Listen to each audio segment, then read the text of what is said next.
En este segundo encuentro tenemos un invitado especial, que es el director de cine y de teatro también, Agustín Toscano. Agustín Toscano nació en Tucumán, no vive en Tucumán, pero nació en Tucumán en 1981.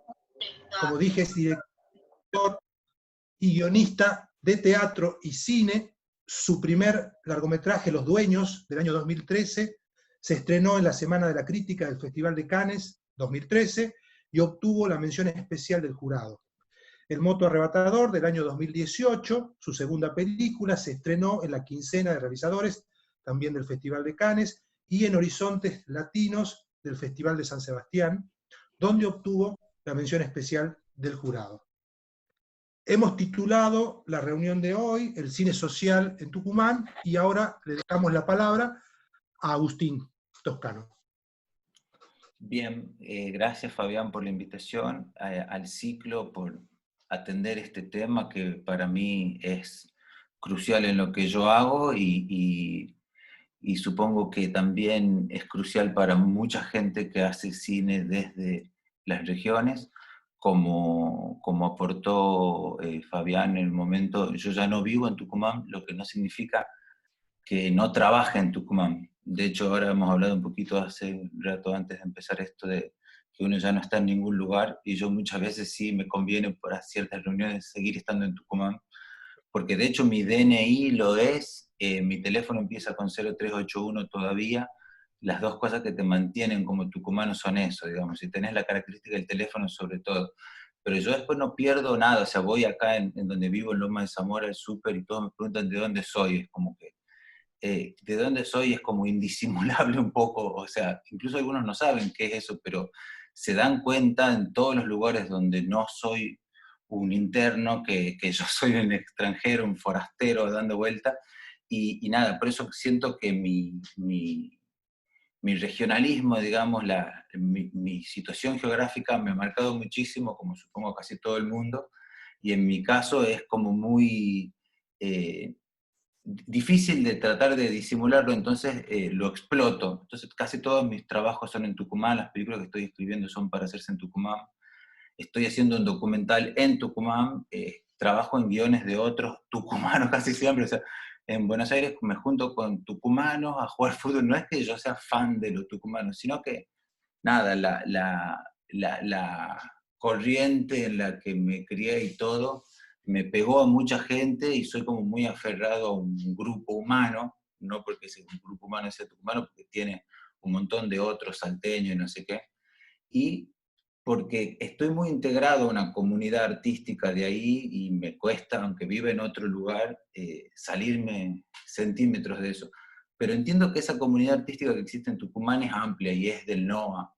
Y digo esto porque de alguna forma en el título que hemos puesto es como el cine regional en Tucumán, y para mí voy a hacer una excepción acá y voy a tratar de evitar hablar solo de Tucumán porque, nada, voy a intentar observar el fenómeno en otro lugar, que ese lugar es Salta, que para muchos es parte de Tucumán, digamos. Hasta hace no muchísimos años, Salta y Tucumán, Fabián me corregirá cuándo, eran la misma provincia y en algún momento se separaron, y esa separación no termina de estar del todo clara, idiosincrásicamente a qué se debe, ¿no? Porque el tucumano, el salteño, el santiagueño, hablan por ahí distinto, pero son muy parecidos.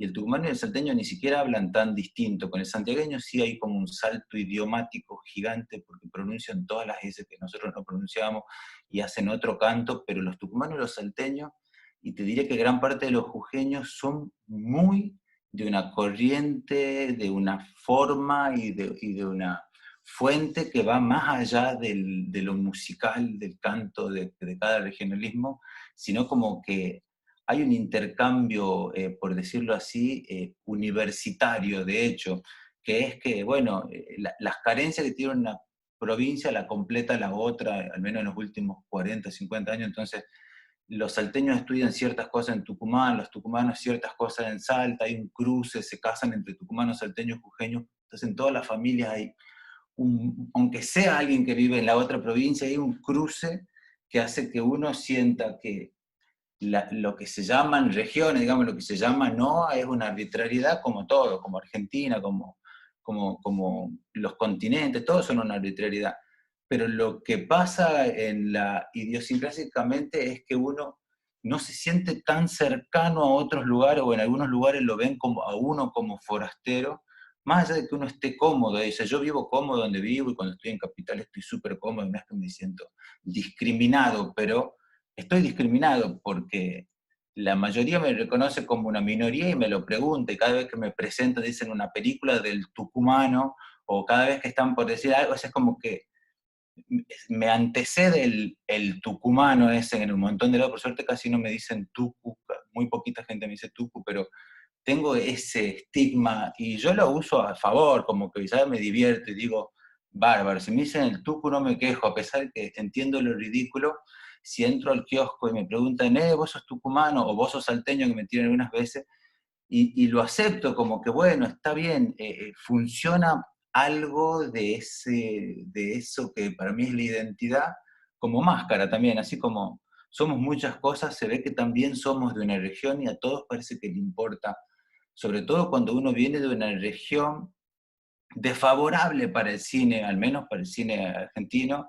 El no ha venido siendo, digamos, en la historia del cine argentino, una región poco fructífera o poco productiva.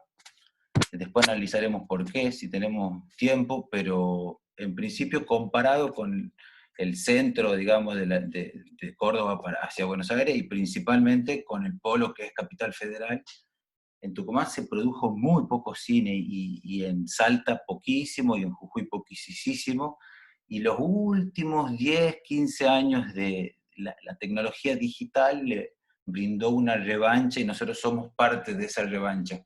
Pero en la gran era del cine como mega gasto, que es la era del cine como cine, digamos, mientras se hacía con Fílmico, al menos en Argentina, sobre todo porque el Instituto de Cine lo requería así para terminar con una película subsidiada por el instituto, había que hacerla en Fílmico, más allá de que las tecnologías de video digital ya existen desde hace cuánto, pero bueno, el video como tal se lo asumió como una tecnología posible para el cine nacional alrededor del 2009, 10, 8, no sé exactamente cuándo fue, que fue como el apagón analógico, ¿no? Pero el apagón analógico le dio una oportunidad a las provincias pobres, por decirlo de algún modo.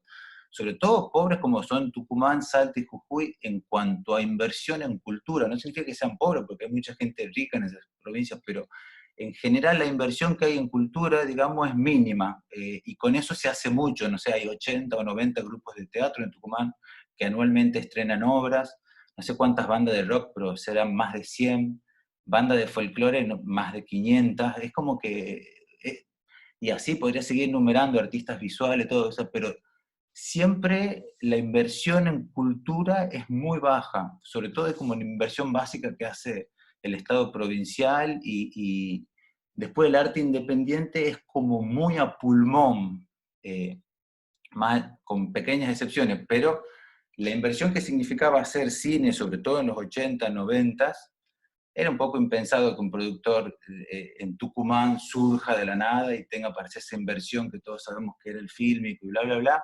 Entonces no se hizo jamás. Entonces realmente era un monstruo que había pisado totalmente las posibilidades de que se haga ahí, y creo que los que estábamos ahí, que deseábamos que haya cine de Tucumán, incluso hacerlo, porque yo ya habré tenido 18, 19 años y esto seguía en este estado en el que estoy hablando, y no sé, y veía como una catástrofe pensar en querer hacer cine, como decir, bueno, es querer irte. Mucha gente dice, ¿te gustaría hacer cine? ¿A dónde te irías? A Hollywood te irían, o a Buenos Aires, esto, pero nunca la posibilidad de que acá vas a hacer cine, y con ese estigma llegué desde ese 2009, 2000, no, perdón, 2001, digamos, que empecé a querer hacer cine, hasta el 2012 que lo pude hacer, fueron como 11 años de escuchar infinitas veces como esa negativa de que se vaya a hacer esa cosa tan extraña en la provincia. Y uno a veces asume esas condiciones dadas, ¿no? Como, bueno, será tan caro como dicen, que no se podrá hacer nunca. Lo que se puede hacer, bueno, es lo que sabemos, hacer un corto con video y que con él se lo vea la familia y unos cuantos más, pero cine, lo que nos gusta, eso ir a ver una película en la pantalla, era algo que nos venía de afuera siempre, muy de afuera. Entonces yo digo todo esto para contar cuáles eran las ojeras, las tapaojeras, ¿cómo se llaman esto que usan los caballos? Que yo tenía en el momento que empiezo a estudiar cine alrededor del 2004-2005 explícitamente. O sea, antes ya había querido hacer cine. Quien haya podido ver una obra de teatro que yo haya dirigido, que he empezado a dirigir alrededor de 2003, 2004 y varias, siempre tenían una pantalla, un televisor en el que aparecía algún video que yo había hecho. Siempre he querido expresarme con el video, pero hacer una película era una cosa que yo la dejaba como para quizás otra vida. Vieron como esa sensación de yo no, a mí no me va a tocar, quizás mis hijas, como algo así, una fantasía. Y un buen día empecé a querer estudiar cine también, medio con la fantasía de, bueno, empiezo a estudiar cine en la reciente carrera de cine que se abrió en Tucumán, me inscribo, creo que fue el año 2005, si no me equivoco, eh, y entro en un examen a la escuela y de golpe era alumno de cine y ahí confirmo que entre todos los alumnos y todos los profesores estaba también lo mismo que yo traía, como esa sensación de, nosotros estamos por estudiar cine, pero de ahí a que vayamos a hacer cine, no creo. Esa era la sensación real que tenía incluso la institución en ese momento. Me diciendo, ustedes harán un corto y después conseguirán trabajo como docente de cine en algún lado y chao, alguno que otro llegará al filtro de trabajar de asistente de dirección de alguno que venga y como que esa es la aspiración en principio. Y no estaba mal, era interesante, ¿no? No sabíamos todavía usar ningún elemento ni nada, y yo no veía tampoco en lo tucumano posibilidades de que nosotros lo explotemos. Entonces seguía siendo como algo que, al menos en el imaginario que yo veía en mis compañeros, e incluso en mí mismo, era como, ¿cómo haríamos cine nosotros si vivimos tan lejos del cine, digamos, en cuanto a de lo que se tratan las películas y cómo se ven? Esa era mi mirada cuando me encuentro, que era el año 2004-2005, que yo no había visto la película La Ciénaga, sobre la que voy a hablar de ahora en más, si es que no me sigo dispersando. La película La Ciénaga, que no es de Tucumán, sino es de Salta, y que no es una desconocida, sino que es la ópera prima de Lucrecia Martel, nuestra cineasta argentina más célebre según mi propio punto de vista. La Ciénaga era para mí, dentro de ese prejuicio, una película más que iba a ver cuando la alquile, porque no, demoré muchísimo, como verán, salió en 2001 y 2005 todavía no la había visto. Cuando la alquile la voy a ver y voy a ver lo que me dijeron en el tráiler o en algún coso que leí en algún momento, que era como una película de terror norteña, no, algo así era como lo que venía, con una aspiración a hacer un cine como yo ya veía Lynch, ya veía Cronenberg, ya veía, entonces la intentaba encajar ahí en una zona de decir, ya veré algo medio raro, que te da un poco de miedo, pero que al fin y al cabo es mainstream, o sea, son las películas esas hechas con los famosos, está Graciela Borges, Mercedes Morán, seguramente a la larga hay disparos, corrida, entonces ves el tráiler y ves que hay un disparo, corrida, y decís, tal cual, es lo que me imagino, ya la voy a ver, y la postergaba, como postergo casi siempre el cine de terror o medio así, porque lo postergo, después lo encuentro, lo veo y me gusta, pero lo postergo por algo natural de huirle a la oscuridad y hacia la luz. Y a esa película la veía como eso. Y de golpe algo vence el prejuicio y me llevo la película y la veo en el televisor malísimo que tenía en mi casa, por supuesto, ningún cine ni nada. Y me rompe 1,5 millones de prejuicios que en ese mismo momento no era consciente de que lo estaba rompiendo, sino era como un goce espiritual, y eso que la película para mí no tiene mucho de espiritual, sí, sí como que lo veía como quien ve una revelación en el sentido eh, eh, primordial de una revelación hacia mí mismo sobre la posibilidad de volver a observar mañana cuando me despierte Tucumán con este nuevo punto de vista que me invitaba Lucrecia Martel a tener más allá de su película, que tenía que ver con ver todo eso que existe y que uno conoce, lo familiar, como algo que podía llegar a una película.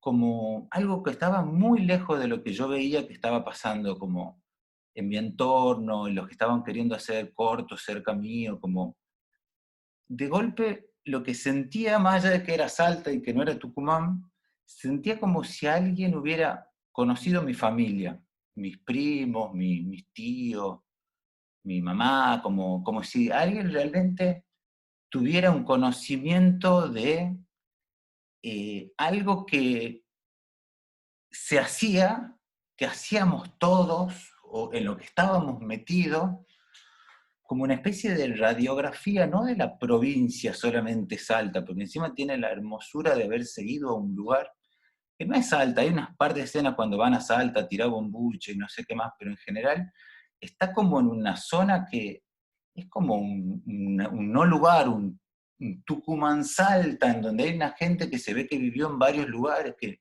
no son específicamente y solo salteños. Se ve que hay una cosa, que hay unos que viven en Buenos Aires y van y vienen, que venden pimiento, que tienen una conexión con el mundo, pero que no tienen un drama cinematográfico por excelencia. O sea, no hay un monstruo en esa ciénaga que los va a salir asustada como vendía el tráiler, como vendía el logotipo y algún intento maniqueo de la prensa de tratar de vender más y encajarlo en alguno de estos. Dicen, esta película policial, esta terror, policial de terror, y aquella comedia de terror. Esto como que intentan encajar en 4 o 5 lugares casilleros todo. Y esta película era una profesora, digamos, en eludir los lugares comunes y llevarte a donde esa película sensorialmente te quería llevar. Y digo esto con el respeto de una película que no es nada aburrida para mí, o sea, no es que te lleva por unos climas y te hace que te duermas la siesta, y como ya había visto un montón de veces en películas argentinas que apelaban a un interior como el interior aburrido. La película para mí, digamos, La Ciénaga, es una comedia impecable, de altísimo nivel, si es que hay que encajarla en algún lugar de todos esos que hay para encajar las películas. Se lo escapa a todos lados porque esa comedia, yo ni la vi ese día que estaba viendo eso. Creo que no me reí ni una vez esa vez que vi La Ciénaga por primera vez en una televisión. Miraba otra cosa que tiene que ver con ese anclaje fuerte y perpicaz sobre la diferencia, sobre esto no pasa en todos lados, esto pasa en determinada zona en donde la frontera étnica también juega de un modo clasista, pasa en una zona en donde cierta cierta esclavitud no se terminó de romper del todo, sigue estando ahí y se sigue haciendo abuso de eso, pero ni siquiera es para señalar eso a la película.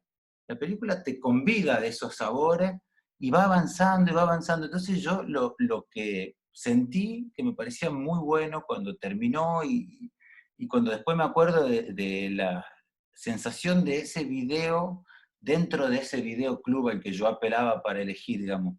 Ahí volvamos al punto. El punto de vista era alguien que tenía unas libertades acotadas, era elegir una película entre las que están ahí. No es que yo tenía la biblioteca de la Universidad de Buenos Aires, en donde uno va a la cineteca y dice tal película de Asia Argento y la tiene. No, estamos hablando de uno en una provincia tiene la desproporción de que casi no le llega nada, salvo que uno lo busque y lo busque, lo busque mucho, está obstaculizada, digamos, la llegada, sobre todo en esa época, ¿no? Quizá ahora, insisto, la pandemia y las redes y todo, la internet completa democratizó un montón, pero en ese momento, que creo que era entre el VHS y el DVD todavía indefinido, yo sentía que La Ciénaga era el ovni dentro del videoclub y no las películas de ovni. Como que la veía como diciendo, qué extraña esa película, no se trata de cualquier cosa, se trata de acá mismo, del campo de acá, de cómo crían pimiento acá a la vuelta, de este tipo de matrimonios acabados, del patriarcado vencido y humillado, y un nuevo matriarcado que ya está como en decadencia, como de una cosa muy fantasiosa, onírica, pero que es la verdad. Así es como la mayoría de las familias tucumanas, salteñas, jujeñas, asumen esa cosa terrible que es la tremenda pobreza que los rodea y como el sálvese quien pueda de los que se van hundiendo y nada, como esa familia colmena que funciona mal, pero funciona, ¿viste? Como que tiene una disfuncionalidad que a mí me pareció que nada tenía que ver con el terror o no sé qué que prometían, sino como que era un desparpajo decir que ahí podía haber algo de miedo, ¿viste? Como que al revés. Como que lo extraño que tenía la película era su simpleza, o sea, su normalidad. Y eso era muy, muy extraño para mí. O sea, tardé como 1 año, 2 años en que terminen de caerme como esos elementos. De hecho, lo digo siempre sin ningún problema. Después ahí miré La Niña Santa y no me gustaba, como que no tenía lo que yo quería. Como que no era la persona, Lucrecia Martel, maravillosa, porque nunca más vi una película de ella que tenga eso que yo encontraba en La Ciénaga de radiografía de una zona como sin lástima, como Buñuel hizo una radiografía de México con los olvidados. No sé si todos pudieron ver esa maravilla, si no se los recomiendo.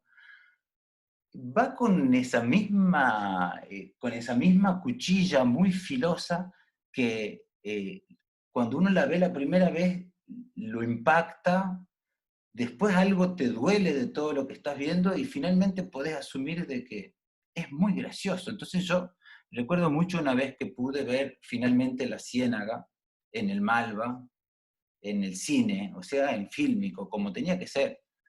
No era nada que ver con lo que yo había visto, de verdad. O sea, estéticamente recién entendí, si bien ya veía el valor de los planos y del encuadre, estaba mal encuadrado en la película, en la tele, te la cortaban por entera, quedaba recortada y desubicada, y los oscuros eran malísimos, no eran, o sea, cuando realmente vi la película, lo que es, en su fuerza estética, más allá de mi primer impacto, ya muy lejano a aquella primera vez que la había visto y todo, sino totalmente relajado y entregado a ver como un clásico en el cine, me reí todo el tiempo de la película. Me parecía la comedia más brillante, todo lo que yo no me puedo reír viendo Esperando la carroza ahora, porque me reí mucho cuando era chico y ahora no me causa nada de gracia la vez que lo intenté volver a ver, me reía con La Ciénaga. Y era ese tipo, aparecía ese Gregorio, no sé si ustedes recuerdan, un personaje con un peluquín teñido y que es como el padre de familia y lo tienen totalmente como el más acabado de los seres, y sentía que era... un montón de seres de mi familia, como que me invitaba a reírme como de mí mismo y de algo de nosotros mismos y que entendía que le podía gustar a cualquiera además, o sea, entiendo que lo vean en Japón o en China y vean eso y sientan también algo familiar, o sea, no es que era el regionalismo porque yo soy del NOA y me río de esto por lo propio, sino por esa vieja como noción de pinta tu aldea y pintarás el mundo, ¿no? Como esas cosas son tan auténticas de ahí, de una finca de Salta, que podrían estar en cualquier lado. Podrían estar exactamente en Tucumán, como yo sentí cuando la veía, donde yo la trasladé a la película entera, mientras la veía por primera vez, o puede estar en cualquier lado, porque esa película es un clásico y se vio en todo el mundo y está en todas las listas, y evidentemente a muchísima más gente le interesa que a mí, que me interesó por su regionalismo y no sé qué. Entonces, eso fue un respiro para mí en la vida, en la forma de ver. No dejo de hacerle críticas también a la película, y de hecho intento con mi cine hacerle una crítica, que es que para mí, los actores de La Ciénaga, al menos la mayoría, no están tan bien, como que intentan actuar de salteño y no les termina de salir muy bien, cosa que también me pasó en La Niña Santa, y quedan como en una mitad de camino entre ser ellos mismos y estar representando a alguien, pero tampoco pretendo que sea perfecta para amarla a la película. La amo igual, o sea, entiendo el punto en el cual no había mejor que Mercedes Morán para que haga de esa Tati, no me acuerdo cómo se llama el personaje, no había mejor que ella, es perfecta. Pero bueno, no es salteña, y yo que vivo no sé, a pocas horas y tengo tantos familiares y amigos salteños, yo lo noto, y mi socio de mi primera película, Ezequiel Radusky, con el que hicimos Los Dueños, también lo nota, y lo hablamos muchas veces y decimos, che, es excelente la actuación, pero eso de la imitación de la tonada es su único defecto, o sea, en eso se puede, por eso digo que lo critico, con mucho respeto, con muchas comillas, intento pensar que uno puede no caer en esa trampa de la imitación, o sea, como que el verdadero valor de lo que está de fondo, que es la investigación de ella y la mayoría de los personajes que sí son de ahí, eso no lo terminó de poder dirigir muy bien. Bueno, nadie es perfecto, y por suerte. Y ella, que parece que es casi perfecta, para mí tiene esa debilidad, y la película tiene esa debilidad, y ese error también lo amo, como que me divierte, me río mucho de eso, como que lo y ahora voy a hablar un poquito sobre lo que yo hago, que me da un poco de vergüenza hacerlo, pero lo voy a hacer antes de cerrar, que es que cuando fuimos a ser Los Dueños, nosotros dijimos, fuimos muy conscientes de, nos van a decir más de una vez que hicimos una película en la onda de la ciénaga, así que tratemos de evitar los encuentros, los encuadres y todo ese tipo de cosas que hace Lucrecia Martel, y vamos por otro lugar, que sea libre, que sea nuestro, y que el que encuentre la imitación, que diga que es una imitación, y el que encuentre que hay un homenaje, que diga un homenaje, y que, como para mí parece que él no tiene nada que ver las dos historias, solamente que pasan en campo, y que piensen lo que quieran, pero lo que no nos podemos permitir es como repetir el error, porque nosotros también estábamos llevando, y ahí me conmuevo, a Rosario Blefari, que justo falleció hoy, y le pedíamos que en nuestro primer intento era ver si nos podía salir mejor que a Lucrecia Martel, digamos, dirigir a una actriz, a ver si lograba el tucumano ese. Y es imposible, no es imposible el real, podría hacerse como quien hace imitación, si tiene alguien que te esté dictando ahí al costado, pero es como imposible actuar natural, como nosotros le pedimos a Rosario que actúe en Los Dueños, como yo le pedí a cualquier actor que dirija, o como imagino que ella le pidió a Mercedes Morán y a Graciela Borges. Ella le pidió naturalidad, y ellas dieron la mejor naturalidad posible. Para mí dieron lo mejor de sí, hicieron un clásico que quedará para siempre en la historia. Sin embargo, yo veo que hay una falencia ahí que no es culpa de nadie, que sería increíble que haya una actriz de ese carácter en Salta, del carácter de Mercedes Morán, o sea, una verdadera mecha. Sería hermoso. Yo siento que sería una película todavía mejor. Si es que puede existir algo mejor, sería todavía mejor si esa Mecha y esa Tati y los otros cuantitos más que se le nota que no son salteños, si sí fueran salteños.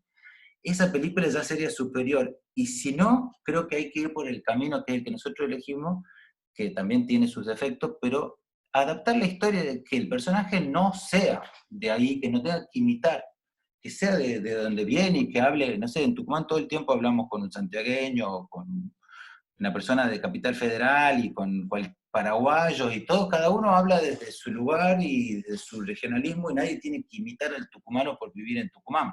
Solamente alguien que aparece en una película tendría que caer en ese pesar. Entonces yo, que amo los regionalismos y que los estudio, y que soy un convencido de que está buenísimo de que hayan copado últimamente, en los últimos 10, 20 años, el cine argentino, que se hayan colado los cordobesismos, los tucumanismos, los salteñismos, todo esto, apelo a eso, a decir, bueno, la que me abrió el camino y me dejó pensar, que me dio unos anteojos nuevos, fue la Ciénaga, con todo su encanto, con toda su maravilla, y de esto no me di cuenta hasta mucho tiempo después, que es que había un pequeño ruido para mí, algo mejorable, que me dejaba, al menos en mi íntimo hacer, pensar que todavía, no quiero hacer una película mejor que La Ciénaga porque lo siento imposible.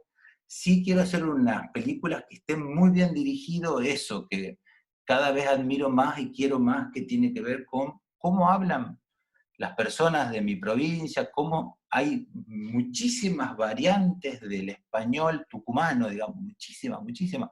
Cómo eso también a veces se agradece afuera. Tuve una experiencia con Ezequiel, hablamos con Isabel Coixet, una grandísima directora internacional, pero sobre todo española, pero que tiene películas grandísimas en Netflix, en inglés, en todo, y nos dijo, en nuestro primer festival en Cannes, nos dijo, me encantó ese argentino que escuché, como me dice, como que estaba cansada del argentino en las películas, como que no le gustaba mucho cómo sonaba el argentino en las películas, hasta los dueños, nos dice, ahora me empezó a gustar el argentino, y de eso hablo, ¿no? Como que somos todos tan argentinos, y no es que uno reclame el federalismo así entre federalistas y unitarios, pero en algún lugar uno dice que hagan lugar, ¿no? Así como hace falta que en este entorno en el que yo trabajo, que es bastante machista, se haga lugar y se dé paridad al cupo femenino que hace falta para que sean tantas las directoras que surgen como directores que surgen, y sean tantas las productoras que surgen como los productores que surgen. También me parece que es importante que el poder hegemónico, digamos Buenos Aires puntualmente, haga lugar a las provincias a que desarrollen sus frentes, sus propios públicos, sus propios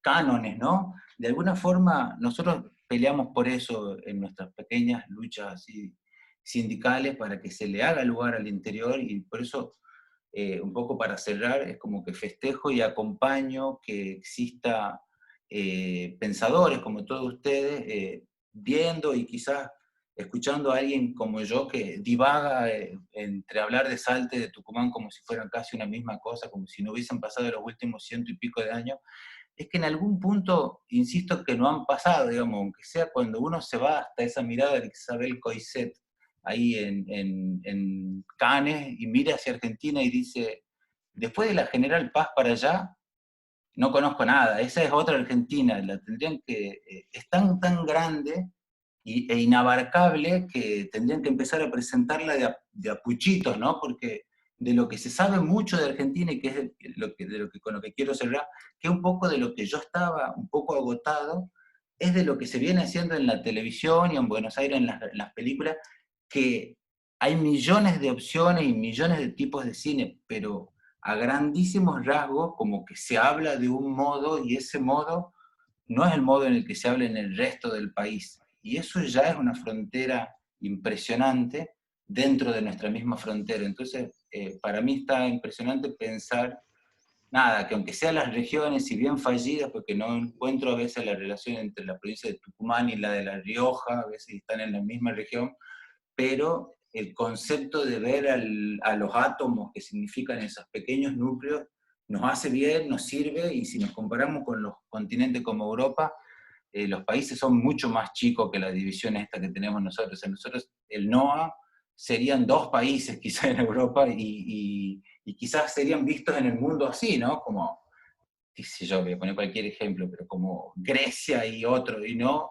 como un pedacito de Argentina casi olvidado, como que en ese sentido hablo del federalismo y de la barrera y el espejismo tan hermoso de todo lo que se produce en Buenos Aires, que es magnífico y gigante y genial, y de hecho yo trabajo ahí. Todo eso a veces es tapa el bosque que está por detrás, ¿no? Son esos árboles bien altos que están tapando el bosque, y el bosque está apasionante también, y creo que tiene muchísimas capas para descubrir.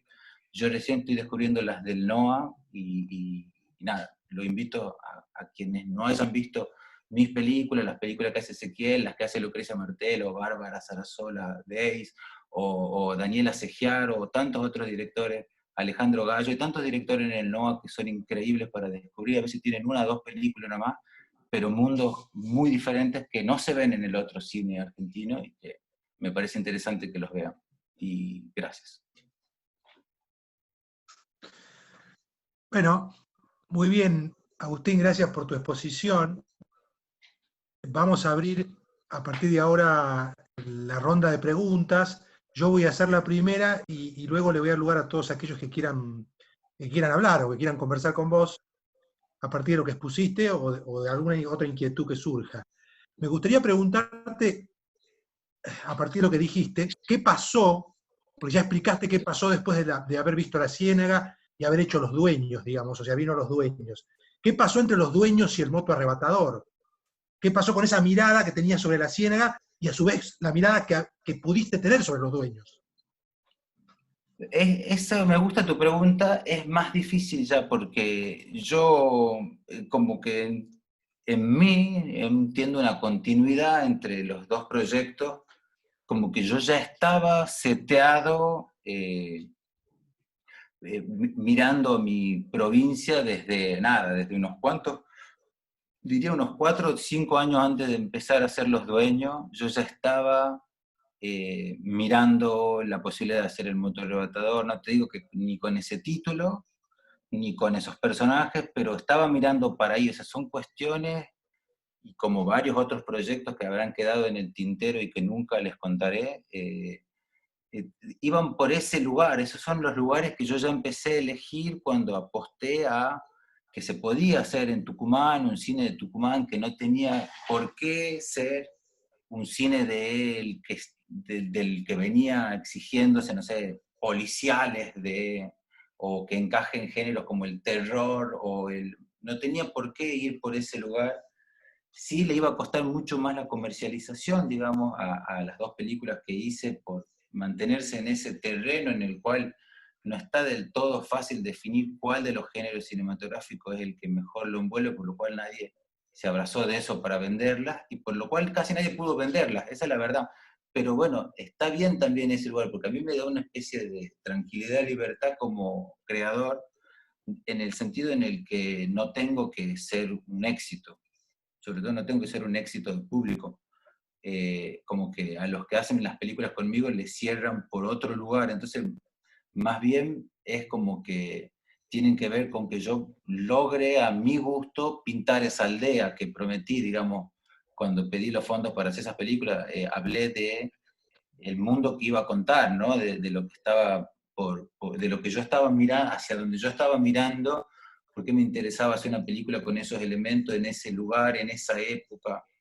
Eh, por eso entiendo como que hay una continuidad en mi cabeza, al menos, entre las películas y también usé los mismos actores, entonces de alguna forma el entorno con la que lo hice, los técnicos con los que lo escribí, con los que terminé diciendo la película, son un poco los mismos y, y siguen siendo los mismos, o sea, los próximos proyectos que vienen, vienen con eso mismo, como dentro de una rueda que ya está girando desde los dueños y quizá un poco antes de los dueños, que ya había empezado a girar en el teatro que hacíamos al final de nuestra última obra de teatro, y ya tenía ese esquema de trabajo, que es un esquema de trabajo bastante horizontal para lo que es el cine, sobre todo para lo que es el cine industrial, así, que es bastante, tiene unos compartos, para quienes no saben, bastante similares al ejército, ¿viste? Está el coronel, el capitán, el general, todo un orden de poderes, y así se trabaja en general. Las veces que yo tuve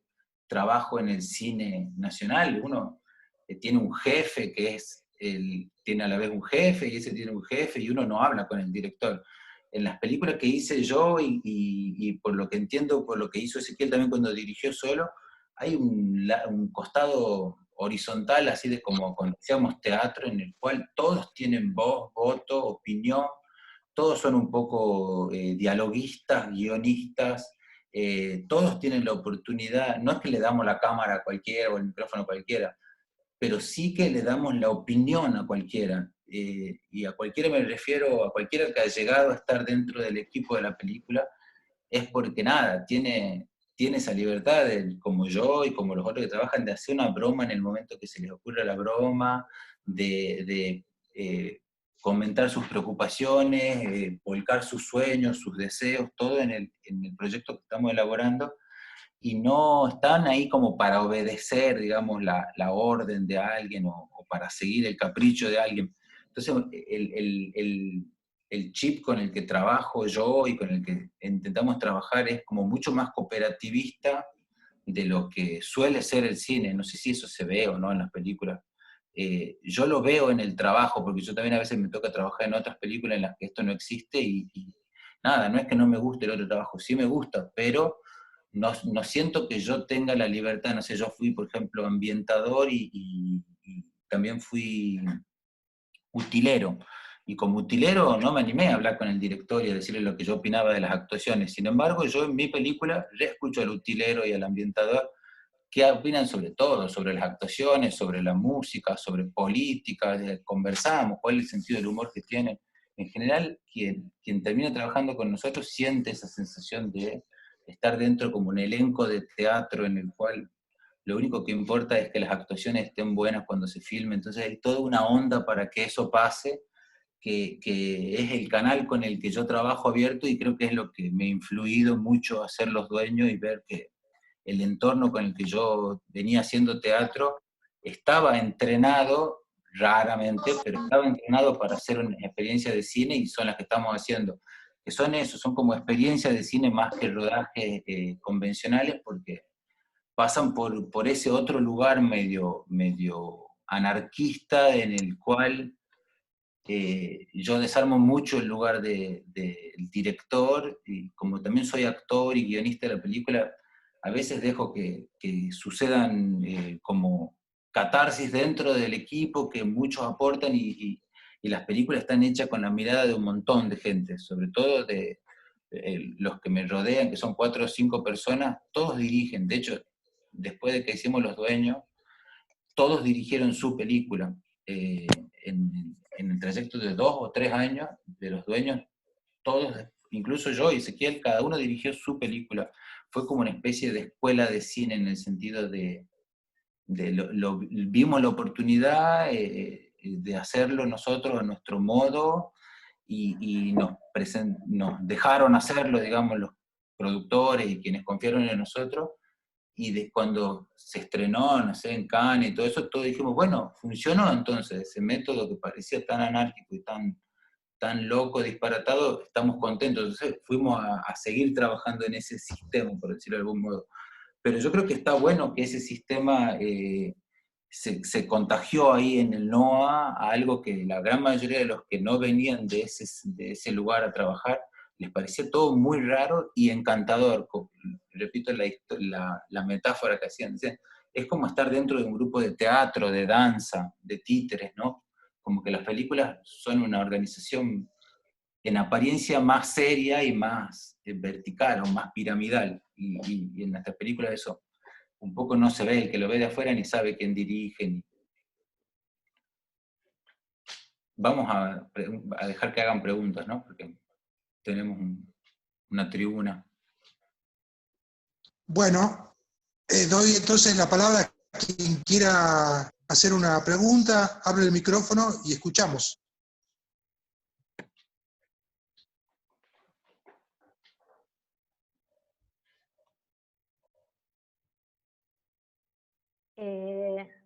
No sé si se me oye. Se te escucha. Hola, Alicia soy. Como nadie pregunta, me animo a preguntar. No, me interesaba que comentaras qué otros aspectos, además del acento, de la voz de los personajes, trabajaste de un modo consciente o que luego al ver la película notaste que de modo más inconsciente eran aspectos que tenían marcas de lo regional. Uno de los aspectos principales me parece el sentido del humor, ¿no? Que es algo un sentido que evidentemente todos tenemos y que poca gente lo comenta cuando habla de sus sentidos preferidos, pero el sentido del humor es, para mí al menos, uno de mis sentidos favoritos y de los que más de los que más experimento en el sentido de las películas las escribo como un drama, intento entender el drama que tiene todo eso y en sentido de dramaturgia, ¿no? Como que voy construyendo los hilos tensos de los objetivos para que haya conflicto y todo lo que en principio casi cualquier dramaturgo tiene a mano para elaborar un guión o pensar una película.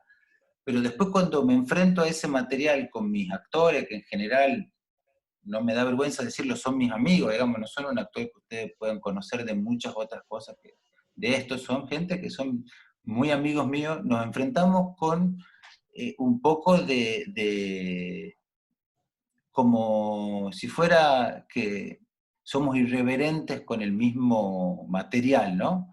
Y esa irreverencia hace que muchas veces descubramos cosas que no estábamos pensando que eran graciosas, podían explotársele la gracia. Y ahí es donde yo entiendo que hay algo también de lo tucumano, de que una de cada tres frases tiene una broma, digamos. Yo siempre digo esto, pero ir a un velorio con mi hermano Juan, que es un tucumano por excelencia, es una cosa, te reís muchísimo más que si va a un espectáculo de humor, o sea, tenés que ir a una situación incómoda con mi hermano, sobre todo velorio, en velorio es un genio, te puede hacer que realmente te atragantes por no reírte y te terminas riendo igual, pero así es, o sea, tipo alguien dice una cosa seria y al menos eso siento yo, y al menos a él, en que me inspiro bastante, le queda como abierto un paréntesis que los cuenta los segundos rítmica y musicalmente como diciendo 3, 2, 1,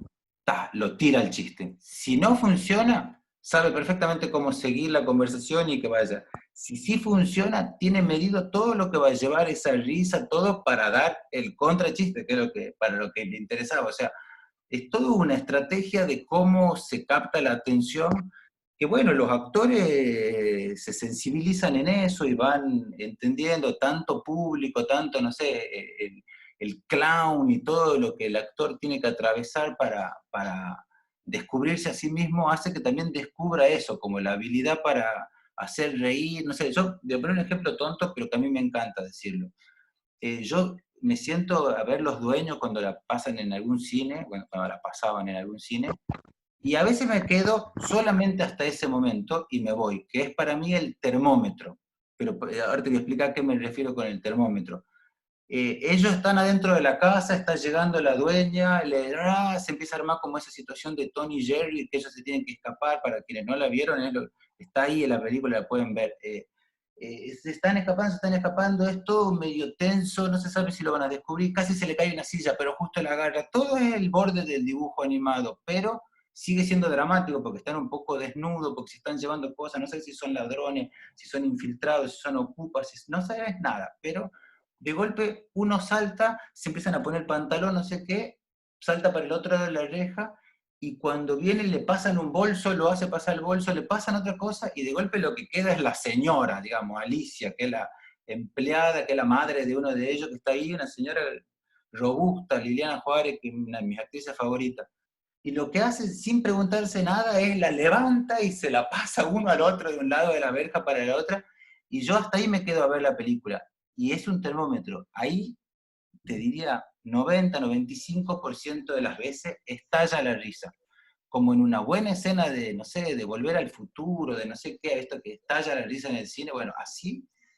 Entonces ahí me puedo ir tranquilo a comer, a pasear y ya vuelvo al final de la película medio sabiendo que la vieron bajo el paréntesis ese, como primera vez que lo pienso a mi hermano Juan en ese sentido del humor, gracias a tu pregunta, Alicia, ¿no? Pero es eso, es como una especie de termómetro para entender si hay o no sentido del humor, como para hacer ese tipo de chiste, ¿viste? Como que no tirás el chiste más agudo primero, va creciendo. Y lo mismo, el chiste, a mi forma de ver, sirve para pasar por otras realidades, ¿no? Otras incomodidades, deja fluir un aire que es diferente. Y eso es lo que me parece interesante de lo tucumano, que para nada es exclusivo de lo tucumano. Habrá franceses de no sé qué región que lo tienen, habrá sirios que lo tienen, habrá surcoreanos, pero yo lo veo mucho en Tucumán y lo veo poquísimo acá en donde vivo, o sea, como que voy, hago la misma compra acá en la verdulería y todo es un trato como tun, tun, tun y me voy. Habrá alguna vez que sí me hacen reír, alguien me desubique, pero es una norma, va a la verdulería en Tucumán y alguien se está riendo de otro y alguien está gastando al otro y ya hay un apodo y ya te vas enganchando en algo que a veces es muy serio y a veces no, pero nunca no tiene un par de chistes. En el sentido estimulante de un despabilador, ¿no? Como una pequeña cachetadita ahí como para que no te duermas, cuando te decís, no te duermas, no te duermas, bueno. Ese me parece que es algo que yo no sabía que iba a encontrar en lo tucumano, y nada, lo descubrí con los actores, ahí viendo actores cómo se divierten con las cosas que yo pensaba que eran serias, y después cómo yo mismo me divierto usando ese plano en el montaje final y no el serio, porque muchas veces uno tiene los dos, o sea, tiene la oportunidad en una sala de montaje aprender realmente qué es lo que uno quiere, cuando no lo sabías, no sabías qué es lo que querías, pero si tenés la opción de elegir entre 3 versiones de la misma toma tan buena, y nada, ahí a veces elegís estas cositas que tienen que ver con el sentido del humor para esquivarle a los grandes temas y pasarla, ¿viste? Tipo como que, eso creo que es una cosa de la idiosincrasia. Otra que para mí es fuerte de la idiosincrasia es el trato con el forastero, en el sentido de los dueños está el personaje de Pía, que es la querida Rosario Blefari que se nos fue hoy, le dicen la porteña, no sé qué, pero a todos nos pasa en Tucumán, y a mí me está pasando ahora, que es que para hablar con todos ustedes necesitas hacer como una especie de plus, de agregarte yo le digo como la aplicación para ser un poco más entendible, ¿no? Porque si yo estuviera hablando solo con tucumanos, que me pasa a veces que tenemos unas reuniones así, igual por Zoom, terminamos hablando en indio mapuche para alguien que me escuche de afuera. Es el mismo castellano todo, pero se va codificando y se va sintetizando, volviéndose irónico y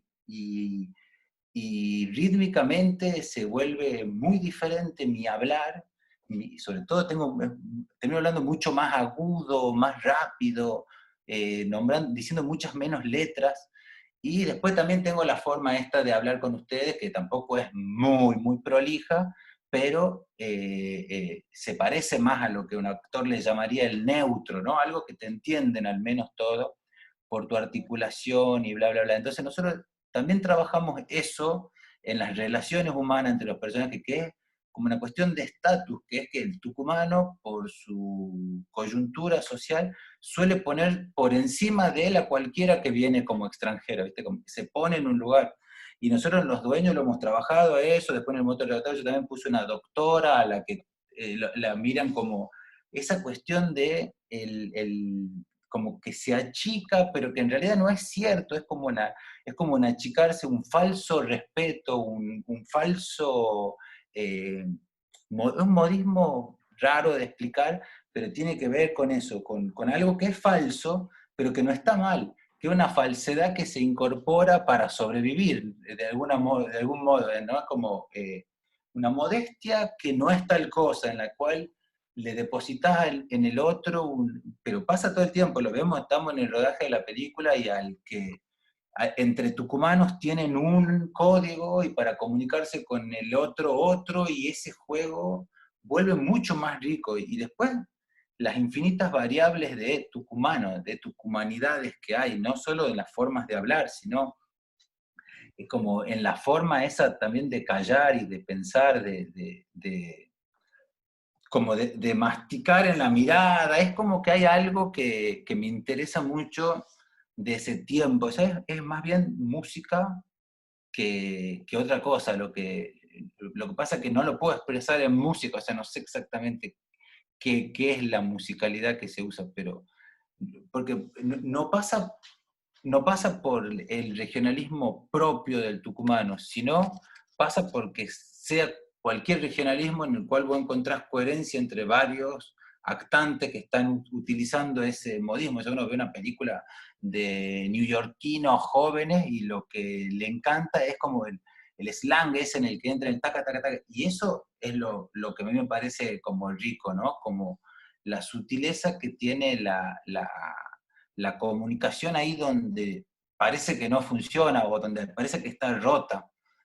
Justamente en ese lugar es donde me parece que está muy bueno, nada, pensar la diferencia, decir, bueno, esto es diferente y cómo se puede explotar. Entonces, nada, yo siempre trato de que en mis películas no todos sean tucumanos de la misma clase, de la misma cosa, porque se vuelve una monotonía, por decirlo de algún modo, se vuelve como una sinfonía que todos son flauta traversa.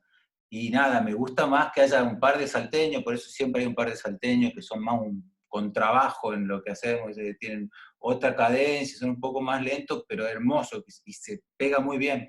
Y después alguien al quien le digan el porteño ese, a mí también me encanta que pase eso, porque eso es como bien la mirada local, esto de descentralizar, como tratar de derribar, aunque sean en esas pequeñas batallitas, esas cosas gigantes de las que hablábamos antes, del federalismo, unitarismo y la desequidad. Entonces me parece interesante eso, como que quizás todo tiene que ver con la música, que incluso el sentido del humor, ¿no? Hola, quisiera hacer una pregunta, no sé si Sí, hay alguien por más. supuesto. ¿Qué tal? Yo soy Marina, soy guionista también. Yo soy de Bariloche, de la Patagonia. Y te quería preguntar, ¿cómo hiciste o si tuviste alguna vez este conflicto para despegarte de la idea esencialista del regionalismo, ¿no? De cómo desde la capital se ve a Tucumán o qué es lo tucumano según lo porteño? Porque no sé cuál es tu experiencia, pero quizás estando muchos años viviendo en la capital, uno empieza a ver su lugar de origen con esa mirada y quizás se olvida de qué es lo que le atrae de su propio lugar, no sé. No sé A si te mí pasó eso. me pasa lo contrario, te confieso, es como que cada vez entiendo más el interés que tengo en el propio tucumano como espectador. O sea, todo bien, me encanta que la vean en todos los países del mundo, que puedan, en todas las regiones de esos países, que la lleguen a ver, me encanta, pero como que mi gran desafío sigue siendo el de un joven teatrero que empezó cuando tenía 20 y pico de años y llevábamos solo 20 personas al teatro y era un éxito para nosotros. Eso para mí es como la dimensión épica más conmovedora que yo he tenido en mi carrera, que ha sido cuando pude realmente hacer la obra de teatro que yo quería, así, sin más ni menos. O sea, después de haber tardado muchas vueltas en hacer lo que pensaba que querían los otros, en lo que pensaba que nos iba a ir bien, después de mucho tiempo de poner la cabeza en cómo, entonces entendí que yo, un tucumano de este tamaño y forma, desde ese lugar que estaba en ese momento, que era el barrio Vial 1, que daba ya lejísimo, quería con quien yo vivía en ese momento, que era Daniel Elía, el otro director de esa obra de teatro, y con Ezequiel Raduski, que es nuestro amigo que no vivía con nosotros, pero que iba hasta nuestra casa a dirigir la obra, queríamos hacer una obra en nuestra casa, a nuestro gusto y piacere, y así los descubrimos a los actores que uso en el motoratorio, en los dueños para esa obra, que estuvimos más de un año y medio buscándola, ensayando, cambiando, tuvo 1000 vueltas y se terminó llamando La verdadera historia de Antonio. Y realmente quien la quería ir a ver tenía que hacer un sacrificio. Primero tenía que buscar la forma de conseguir la entrada, porque nunca estaba muy claro cómo se conseguía la entrada, a pesar de que nos esforzábamos en llevarlo al diario, no sé qué. Se vendían supuestamente en un teatro que se llamaba el Círculo de la Prensa. Ahí el Círculo de la Prensa te avisaban que no era una obra del Círculo de la Prensa, por lo cual ellos no se hacían cargo más que de la venta de la entrada y punto, porque no había seguro ni nada. Te informaban que te iba a pasar a buscar una tráfica a tal hora. Y te separaban ahí unos 20 locos que aceptaban toda esa locura. O sea, primero vemos mi mamá, los amigos, todo. Y después empezó a llegar el público, el verdadero público, como dice Lorca, ¿viste? El público que pase. Bueno, eran esos que iban, sacaban la entrada porque alguien le había dicho que era buena la experiencia y viajaban 25, media hora hasta nuestra casa, pasaban por la cárcel de Tucumán, o sea, se metían en la zona en donde la cosa se pone un poco densa, salían como a una periferia y en la periferia llegaban a un barrio que era normal, no era un barrio muy lindo, pero tampoco era feo, y llegaban a nuestra casa que alquilábamos ahí, allá lejísimo por 2 pesos, a un pedacito y se sentaban ahí en un pedacito de la casa a mirar unas luces que nos habíamos puesto que imitaban el día y nuestros gatos lo empezaban a meter a la gente como en un clima de que estaban viendo por una ventana, y esa era la obra. Después pasaban un millón de cosas dentro de esa obra, había un montón de personajes y todo, pero era muy loca la experiencia, y yo ahí, con esos 20 espectadores, que a veces, eso es lo que te quería decir, que muchas veces nos juntamos los 20, que justificaban la tráfico y que todos ganemos 100 pesos creo que no era para comer un sándwich al final, o sea, con eso éramos felices. Y éramos felices, de verdad te lo digo, las veces que lo hemos hecho, se nos agotó el público. Llegamos al punto que dijimos, bueno, ya no hay más gente que quiera venir a ver. No podemos seguir pagando la traffic no solo para que vengan 5, no hay 20, listo, le damos de baja y terminó, fue hermosa la experiencia y dijimos, hagamos cine, vamos, hagamos cine. Pero era como hacerlo, ¿viste? Era realmente una locación, un set, estaba iluminado como película, vos veías, era un plano secuencia, por decirlo de algún modo, de 1 hora y 20, que te hacía pasar 2 o 3 días de la vida de una gente, era muy interesante la obra, a mí me encantaba, realmente volvería a hacer ese teatro. Pero de ahí, siempre, no sé, tipo cuando, ahora te voy a hacer un salto de escala total. Cuando queríamos ser los dueños, dijimos, hagamos un telefilm, que lo pase el Canal 10 de Tucumán, nos conformamos. Bueno, no logramos eso. Bueno, hagamos una película, le pidamos plata a todo el mundo, a los que conocemos, y la hagamos como sea, y que la pase el Cine Atlas de acá de Tucumán, nos reconforma. Bueno. Nos inscribimos en un concurso del Inca, lo ganamos el concurso, y empezó a crecer solo una bola, que nadie esperaba. O sea, nosotros, con Canal 10 de Tucumán, o el Cine Atlas de Tucumán, que es el cine del centro, el chiquitito, éramos felices de verdad, o sea, era los 20 espectadores que iban a ver la verdadera historia de Antonio, se podían llegar a transformar en 200 en una sala de cine, era un sueño. Y de golpe apareció un productor que la quería hacer, apareció un coproductor que la quería, no, después la filmamos, el productor la llevó, dijo, esto va a estar en Cannes. Nosotros dijimos, ¿Cannes? ¿Cómo puede ser? O sea, 20 personas entran acá en la sala nuestra. ¿De qué están hablando? ¿Cuál es el cambio de dimensión que se dio? Nadie, o sea, nadie lo pidió, no hicimos un paso a paso para eso. Y después nos dimos cuenta que es increíble eso que pasa. O sea, ni decir si te ponen una película en Netflix, que es mucho más, o en Amazon, o cualquiera, o sea, en la TV pública, cualquier ventana, no quiero exagerar la ventana que es cualquier festival porque esas están exageradas, pero cualquier ventana que se te abra va a dar una posibilidad de que se vea, de que se vea. Ya eso descentraliza el punto de la van a ver desde Buenos Aires. Nomás. O sea, Buenos Aires como que, te soy sincero, como que mandé las 5 obras de teatro que hicimos, las mandamos al Festival de Buenos Aires, rogamos que nos la pongan a los santos evangelios y nunca la pusieron, nunca nos dijeron ni gracias por mandar la obra, por lo cual perdimos totalmente el intento. Y después nuestras películas, cuando ya nadie quería, sí se estrenaron en el Gomont y en algún que otro cine de Buenos Aires, hicieron un montón de espectadores, cuando la pasan en la TV, la ve un montón de gente de Buenos Aires, pero de verdad que no me interesa ya a mí, esa como que disfruto y hago toda la campaña de prensa, todo para que vaya gente a verla en Tucumán.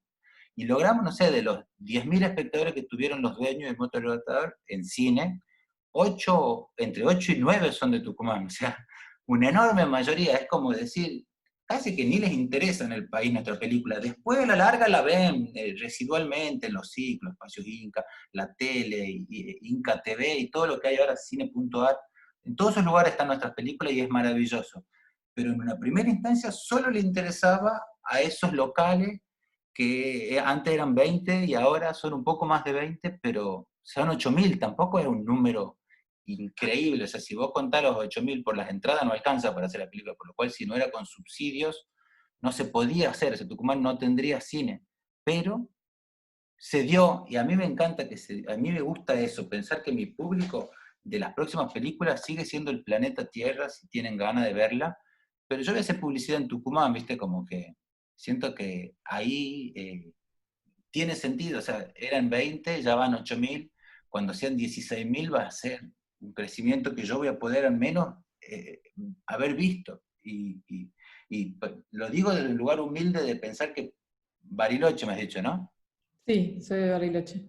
Yo amaría ser de Bariloche, o sea, yo amo Bariloche, a mí me encanta Bariloche, es más, capaz que cuando me harte de ser de Tucumán, capaz que me voy y me reinvento ahí en algún lugar de la Patagonia, y lo que amaría cuando haga eso es que vean los de ahí, que se proyecten en el lago, y que vayan los curiosos que puedan, y que les copie a ellos, esto que ellos se hagan el boca en boca, que ahí aparezcan escritores como apareció Fabián para mí, que vio mis películas desde Tucumán, escribió sobre ellas, me convocó, nos hicimos amigos, ahora conversamos de todo esto, que surja como de ahí, o sea, la van a ver la van a ver en un montón de otros lugares, te va a sorprender un montón lo que pasa con las películas cuando salen de Voy y viajan solas.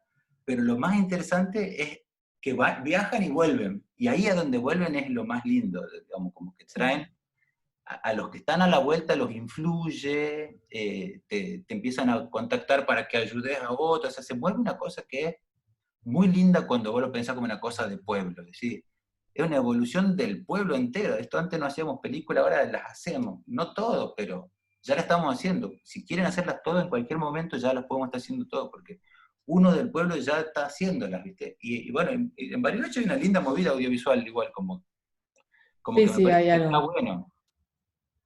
O sea, es un centro interesante del país, tiene turismo, tiene muchas cosas. Hoy no sé, no sé qué es Bariloche hoy, pero nada, te recomiendo mucho hacer con ese espíritu que de tu colmena y tus alrededores está el público, ¿no? 20 ya son un montón, 20 opiniones. Genial. Bueno, gracias. Hola Agustín, yo soy Hola, tucumana. ¿cómo andás? Bien, vi la película, vi las dos películas, pero te quería preguntar sobre El moto arrebatador, me gustaron mucho las dos. Bueno, no, me pareció interesante el tratamiento de la película, que trabaja con relaciones de casi, bueno, de arrepentimiento, de solidaridad, de redención, sobre todo por el contexto que presentás, porque en Tucumán, bueno, yo no vivo en Tucumán, pero estoy muy conectada, voy siempre. Fue un momento muy difícil en Tucumán el tema del paro policial. Lo que yo noté, por lo menos en la sociedad tucumana, es que se abrió mucho más la brecha entre las clases. Bueno, salió muchas cosas negativas, digamos, sobre todo clase alta, clase media con la clase baja. Pero al contrario, vos tomás ese contexto para trabajar algo diferente. ¿Qué te llevó a trabajar eso?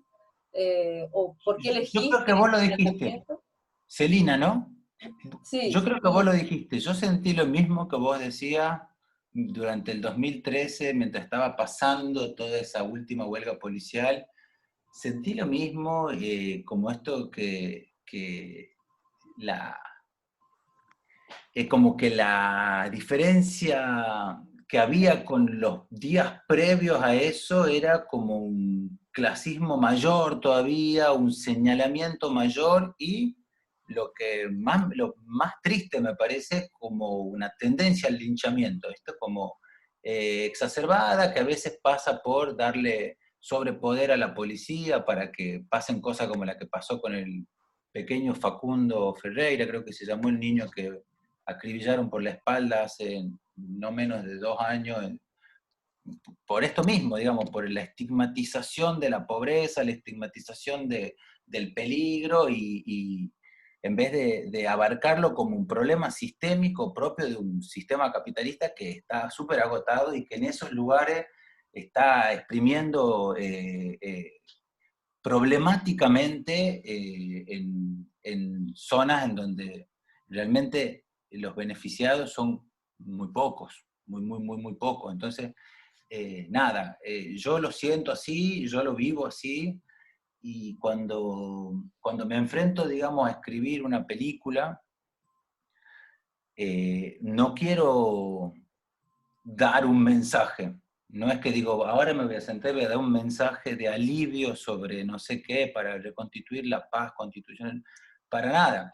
Soy un dramaturgo bastante más básico, pienso, bueno, este es el personaje, quiere esto, hace esto, dice aquello, y voy armándolo con mucha gente que opina sobre las películas y sobre qué tiene que pasarle. La reflexión llega al final, digamos. Al final yo digo, che, me doy cuenta que estoy queriendo hacer una película que evidentemente habla de este tema, de aquel tema, y como que los enfrenta.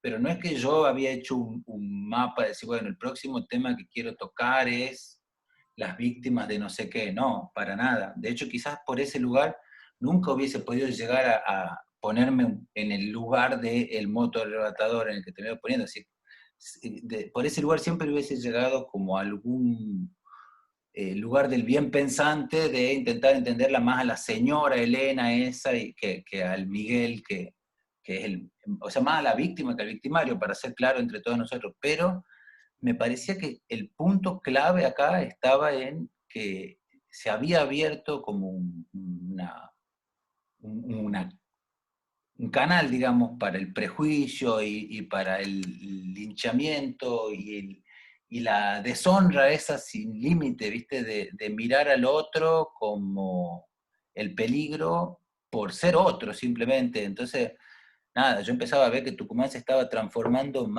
cada vez más en algo que una amiga venezolana hace mucho tiempo me dijo que así era Maracaibo, y a mí me pareció tan lejano cuando lo dijo, y cuando ya estábamos en el 2013 por hacer motorrebatador, me vino así como de golpe. Te lo cuento cómo fue. Me dijo, quizás te me lo dijo en 2005, 2004.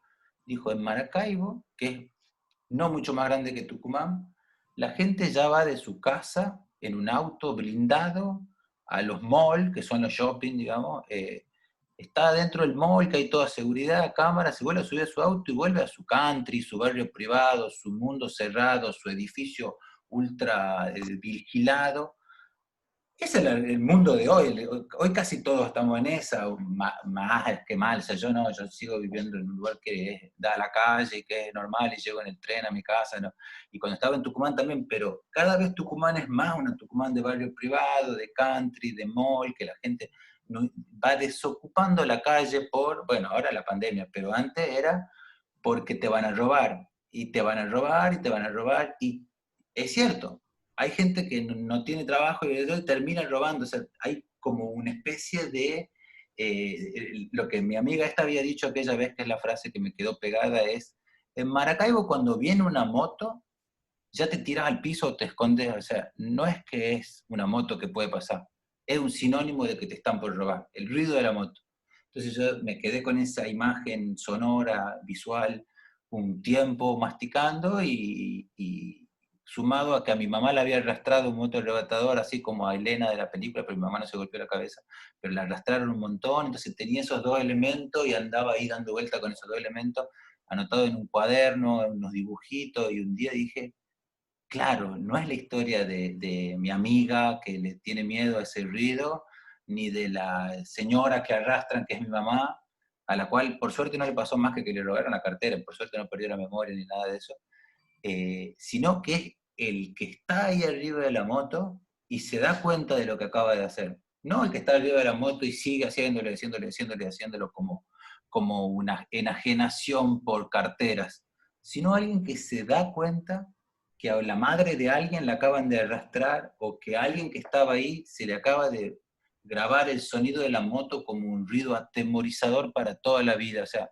como alguien que tiene desde el peor lugar una perspectiva de lo que le está pasando al otro, y de alguna forma madura. No es que madurar es mágico, pero empieza por un paso, por un clic, y era como trabajar ese clic, ¿viste? Decir, bueno, las personas, todas, yo pienso, quiero creer, tengo mucha fe en la humanidad, soy humanista, todas necesitan una segunda oportunidad, todas tienen la posibilidad de hacer un clic. No creo para nada en el sistema penal argentino, conozco un montón las cárceles, estoy haciendo un documental en un cárcel de mujer, no creo para nada en el sistema penal y todo eso.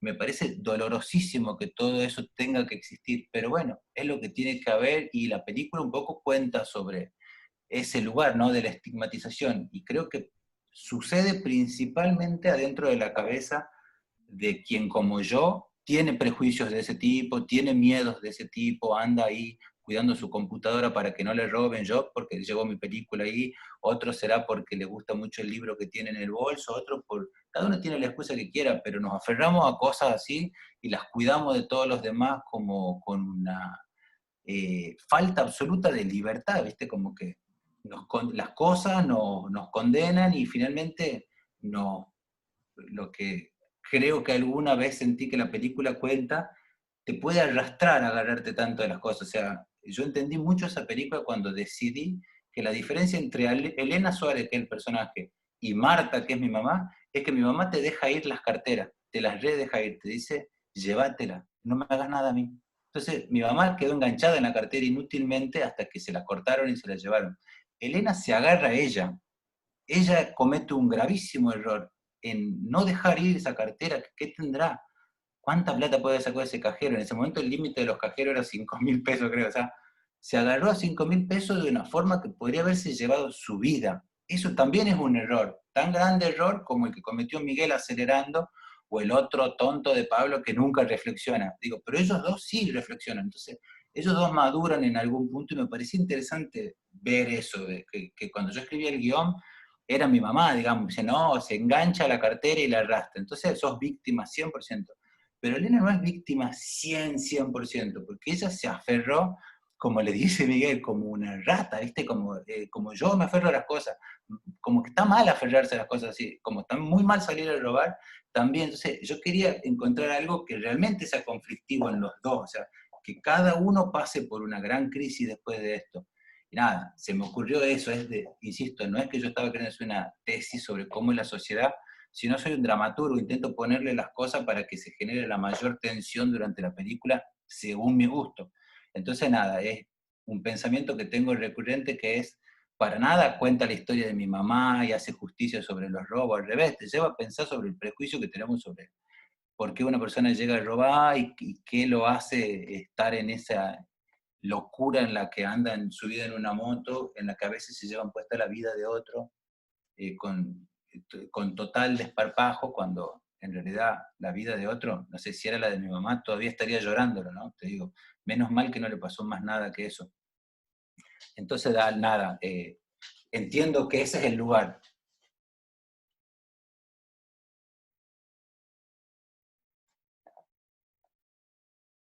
No estoy escuchando ahora, ¿no? Lo que dice, tiene el micrófono apagado. Ahí Yo sí está. escucho. Ahí estoy. Sí, yo quería te hice la pregunta, había una segunda, no sé si puedo hacer está relacionada, porque,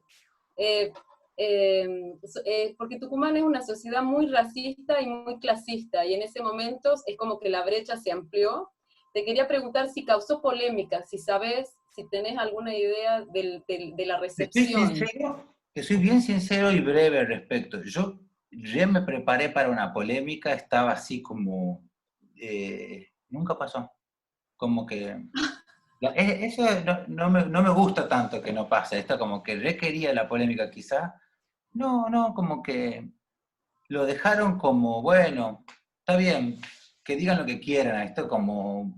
Fue raro porque ni el gobierno se opuso mucho a que digamos eso sobre la policía, ni la prensa hizo mucho... nada, lo mejor que puede pasarle a algo es que genere muchísimo caos o sea, la mejor publicidad hubiese sido que la ataquen por todos lados, y no pasó. Los únicos que se enojaron, y mucho antes de que salga la película, cuando salió el tráiler y después no aparecieron más, fueron las asociaciones de motoqueros, que no eran de Tucumán, eran de Mar del Plata y no sé dónde más, que decían que tienen razón, que estaban en contra de la estigmatización de la moto como objeto, que estaban hartos de que la prensa siempre trata que la moto es como un arma de guerra, que la moto, y ellos querían como decir que la moto es un arma del amor, y que ellos aman la moto y son pacíficos, y yo lo único que pude hacer en los chats en los que debatí es darle la razón y decirle, perdón, no tiene nada que ver con los motoqueros como cosa, pero no pueden negar que en las estadísticas la moto se usa mucho como eso, o sea, como, no es que, y sobre todo en Tucumán. Y después desapareció esa polémica que algunos decían, también nos viene bien, ojalá se arme, que todo lo, porque unos motoqueros dijeron, vamos a ir a los cines y vamos a cortarla, no sé. Dijimos, ojalá que vayan los motoqueros a los cines y se arme una guerra entre los que quieren comprar entrada y los que la quieren destruir, pero no, nada de eso pasó. Ok, gracias. Gracias a vos.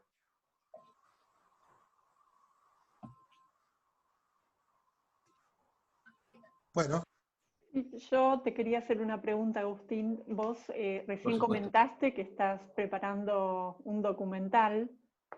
Te quería preguntar cuál es tu relación con el cine documental, si tenés alguna otra experiencia previa y si podías comentar qué estás en este momento preparando.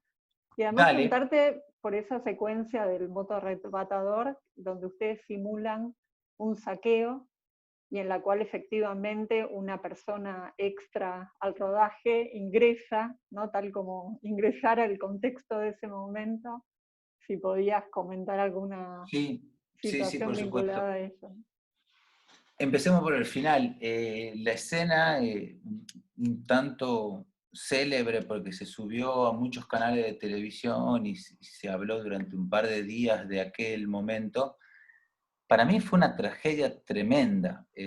Después de ese día asumí al cine como una trampa también para gente que va por la vida caminando y se encuentra con un rodaje como quien se ve en un espejismo, ¿no? Peor que eso, como quien encuentra un falso oasis en el desierto. O sea, lo que nosotros hicimos realmente, ahora lo entiendo así y me disculpo todo el tiempo por esto, es imperdonable. O sea, realmente imitar la realidad sin hacer la aclaración a todos los que puedan pasar por ahí es enloquecedor.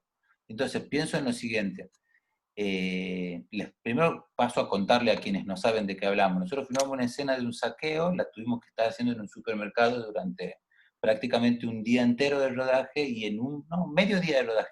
Y en un momento de eso, de máximo control, se imaginan que para que un supermercado te lo presten para hacer una película, hay un montón de policías ahí cuidando que no te lleves nada, hay un montón de seguridad del supermercado cuidando que no te lleves nada, todas las cámaras prendidas. O sea, ningún supermercado es un set de televisión. O sea, un supermercado es un supermercado que durante unas cuantas horas nos prestaba una zona para que hagamos una escena.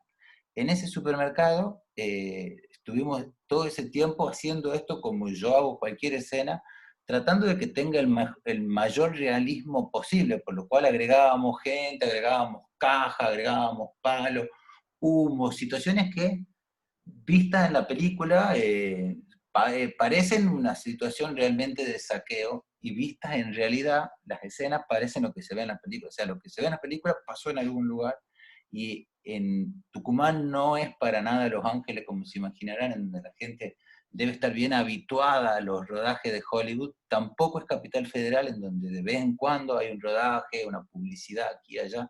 Acá directamente en Tucumán los rodajes fueron de películas, ¿sí? Cine, muy, muy escaso. Es algo así como ver no sé, un milagro. Es muy, muy raro cruzarse en una zona donde están filmando una película.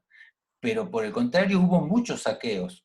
Olas de saqueo en el 2001, olas de saqueo en el 2003, hasta el 2013 hubo olas de saqueo sucesivos, y no sé, como crónica, llegado a determinada altura del año ya empiezan a hablarse de si se van a ver o no saqueos a fin de año. O sea, ya es como...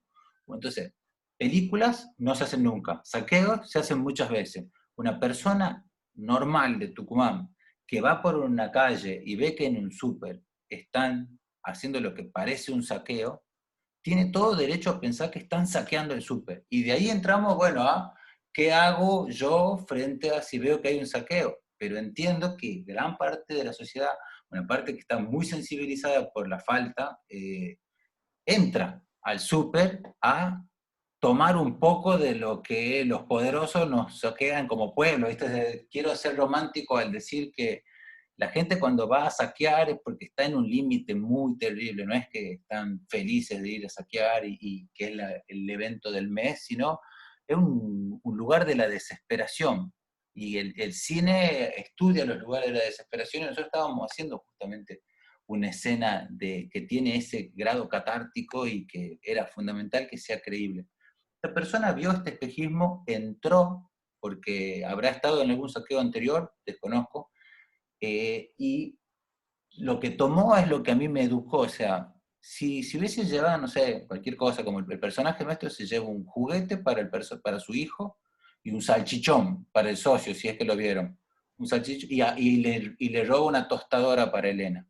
O sea, tu personaje es un poeta, es un ridículo. El verdadero tipo que entró al saqueo se estaba llevando una frazada, un calefactor y algo más para el frío. Estábamos en julio, con un frío terrible, estaba yendo a lo básico, a las necesidades mínimas. O sea, a mí me conmovió mal, o sea, como que sentí que nada era verdad lo que hacíamos nosotros, que él era el único que había hecho algo de verdad, y la justicia es cualquier cosa, porque lo llevaron, pero nadie le dijo, bueno, mire, era un saqueo falso, usted cayó en una trampa y la crisis es terrible en la que está pasando, por lo cual su mirada está sesgada, obstaculizada y, para peor, entrampada por algo que el gobierno permitió que se haga ahí. porque realmente lo que él cayó era una trampa, porque fuera de eso, como les dije al principio, había 2 cordones de policía viendo todo por monitores, todo para que nadie se lleve nada. O sea, solamente alguien que está como muy cerrado en un objetivo, que es, entro, saco el calefón y me voy, saco un calefactor y me voy. Solamente alguien que está en esa mirada puede caer en esa trampa. Y bueno, yo lo lamenté mucho, me dolió. Mucha gente dijo, fue increíble la movida de prensa que les dio eso, salió en todo el país. Gente nos decía, salió en Chile, salió en Uruguay. Y yo la padecía, yo vi cómo la prensa durante todo ese día, porque después vi la tele cuando llegué a mi casa, decía cualquier cosa, mostraban a uno que habían marcado ahí en el video que ellos habían conseguido, filmado por un teléfono, y marcaban a un actor mío que estaba actuando en serio en la película, y decían, este es el ladrón, y hablaban y decían todo lo de la estigmatización de la que hablábamos antes, la elevaban al extremo. O sea, para mí la película podía llegar a conseguir varias cosas en estas batallas, pero en esa primera batalla había perdido varias de esas cosas. O sea, nos quedaba mucho por levantar desde ese lugar donde habíamos llevado. Desde mi muy personal punto de vista, esa publicidad fue negativa, porque a mí me impactó mal lo que pasó, y la verdad que no le deseo a nadie caer en una trampa de un rodaje, porque podría ser cualquier cosa, ¿viste? Como que realmente es algo que creo desde lo que hago, creo que fue lo peor que hice, como no haber me encargado de que no llegue nadie a esa situación, o sea, que sea todo tan obvio que era no sé, que no lo habíamos pensado antes que podía pasar, pero realmente debe haber habido unos carteles gigantes, pero capaz que no sabía leer. O sea, insisto, es muy raro, es un límite muy delgado cuando uno hace una ficción.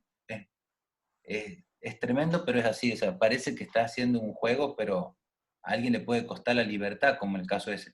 Y la otra pregunta es, ¿qué estoy haciendo? Estoy haciendo un documental. ¿Cuál es mi relación con el documental? Muy parecida a la relación que tengo con el cine de ficción, en el sentido de que en principio soy más bien un espectador. O sea, veo documentales como veo ficciones, más que haber estudiado cine documental o ficcional.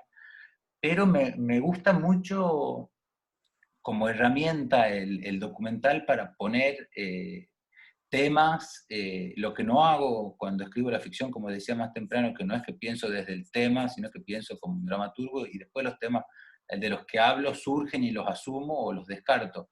En el documental me interesa más como ir hacia temas y plantearlo como una zona de investigación social, en la cual, sobre todo, intento tratar de romper con un prejuicio propio, ¿viste? Como algo parecido a lo que intento hacer con el motor arrebatador en un sentido grande, lo hago en un sentido pequeño en este documental que estoy haciendo conmigo mismo, que es, empecé a investigar un caso policial, por decirlo de algún modo, porque va más allá de donde se culpó voy a hacer un recorte para contarles brevemente. Se culpó a 2 mujeres de haber hecho desaparecer a una tercera y se las condenó a 20 años de prisión. Nunca apareció el cuerpo, por lo cual se las condenó además a que se piense que ellas 2 son brillantes agentes de desaparición de un cuerpo, cosa que no logra hacer el FBI, no logró hacer la dictadura militar argentina, desaparecer 100% del cuerpo. Dicen que ellas 2 sí lo hicieron, y solamente en una cantidad de horas muy mínima, porque las apresaron a pocas horas de que esto pasó, y hay todo como una trama por detrás del policial, digamos, que se armó con estas 2 mujeres, en las cuales se las estigmatizó de son una pareja lesbiana que habían sido monjas. Entonces rápidamente la prensa la transformó en las ex novicias, y eso rápidamente se transformó en las novicias asesinas y en las no sé qué, pero para mí eso siempre escondió de fondo un rasgo discriminatorio en el que la volvía culpables, fácil culpables a 2 personas por su rareza, digamos, por la rareza de ser 2 mujeres que se habían vuelto pareja desde un convento y habían terminado. Entonces, de alguna forma, me interesó pensar en ellas como víctimas también de la justicia, más allá de que yo, y esto lo digo entre nosotros, no tengo idea qué es lo que hicieron ellas. Realmente no sé si son culpables o no, no lo puedo saber. Nadie que no haya estado puede saberlo. Pero con los elementos que yo tengo para analizar, desde mi punto de vista muy personal, es muy, muy difícil e improbable que esas dos mujeres que yo conozco, que conocí en todo este periodo en el que las investigo y las entrevisto, todo, hayan cometido ese crimen del que se las culpa, y que además tiene características tan extrañas como que no apareció nada del cuerpo. O sea, y por otro lado, me interesa mucho la vida que ellas construyeron estando presas, porque en esto, no quiero exagerar, pero van 14 años presas. Una de las dos cambió de sexo y cambió de nombre, digamos, de identidad de género, pero a la misma vez el país cambió de ley para eso, o sea, entró en vigencia la ley de identidad de género. Y poco antes se habían casado, siendo dos mujeres, porque poco antes también había entrado en vigencia la ley de matrimonio igualitario. O sea, ellas entraron presas en un mundo en el cual los prejuicios sobre ser dos mujeres eran muchos, y eso las volvió sospechosas, sobre todo lo que callaban por ser religiosas, callaban muchas cosas, y eso las volvió muy sospechosas de la desaparición de esta otra. Mi hipótesis, jamás podré comprobarla, es que el fallecimiento de esta mujer, que se llamó Beatriz Argañarás, la que desapareció, tiene que haber sido, desde mi humilde punto de vista, un típico femicidio, solo que no descubrieron al femicida, no descubrieron el cuerpo, no descubrieron nada, pero todo lo que se inventaron porque no encontraban esa punta que los lleve a otro lado, y ellas dos eran incriminables. Entonces le hicieron, según ella y sus abogados, todos les hicieron una cama, una causa, digamos, le fueron construyendo la causa, y principalmente la sociedad prefirió como condenarlas por estas características que yo les cuento. Entonces, a mí me interesa ponerme en ese lugar de ellas, de ahora ellos, porque una ya que se llamaba Nélida, ahora se llama Daniel. Son dos sujetos muy, muy particulares que están por cumplir su condena. De eso se trata mi documental, de que ellas están por cumplir su condena, y según yo pienso, y también según piensa la ley, ya cumplieron con la máxima pena que le podían dar por eso que le dieron, por lo cual ahora están en todo derecho en integrarse a la sociedad y vivir libremente, pero a pesar de todos los cambios de ley, y a pesar de los 20 años casi de los 14 años que llevan presas, que ya cumplieron los 2/3 de condena que se necesitan para salir, a pesar de eso, la sociedad sigue en algún punto estancada en ese prejuicio, y no está para nada preparada para que estas novicias asesinas vuelvan a encontrártela en el súper, o sea, las van a escrachar, las van a tratar mal. De hecho, la familia de la víctima sigue estigmatizando. Hay una escena muy linda que quiero poner en el documental, que en el medio del juicio una se levanta, la hermana de la víctima se levanta y grita: "Ustedes son unas lesbianas".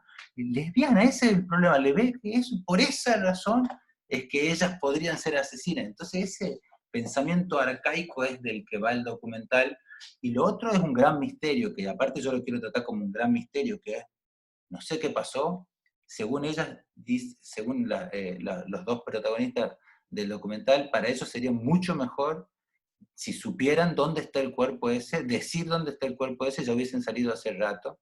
Pero no tienen la más mínima idea porque ellas no hicieron nada. Entonces es como, hay una especie de verdad, posverdad, no sé qué, que quiero jugar, que es re difícil de tratar porque tiene 1000 aspectos delicados, pero es acompañar a dos personas súper estigmatizadas y darle el beneficio de la duda, ¿viste?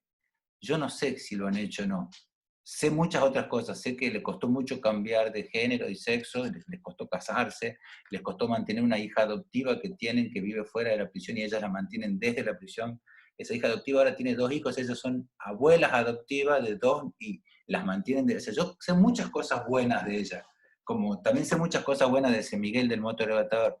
Lo malo lo dejo en un lugar más confuso porque es como que no lo sé, pero muchas cosas son muy buenas. De hecho, filmé un examen que da una de las dos, que estudia Derecho desde la cárcel de mujeres. Fue un examen de derechos humanos, y en la cátedra de derechos humanos le dio un reexamen a las docentes, creo que le pusieron 9, habló de los derechos humanos desde ese lugar, siendo culpada, estando ahí con su pareja en la cárcel.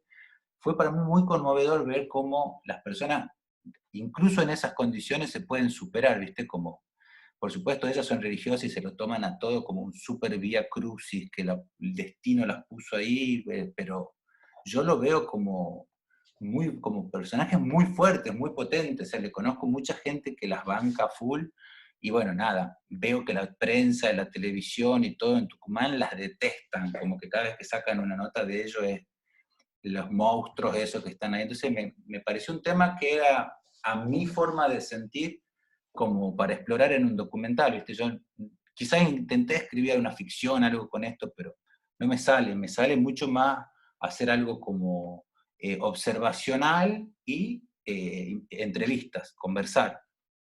Entonces nada, estoy metido en eso, estoy perdido en eso, digamos, porque encima la pandemia me imposibilita entrar a la prisión como estaba entrando, así que estoy acá. Pero bueno, gracias por tu pregunta y tu interés.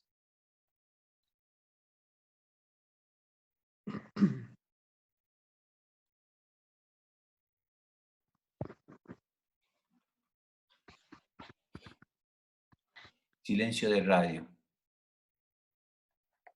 Bueno, sigue abierto el micrófono para las últimas preguntas.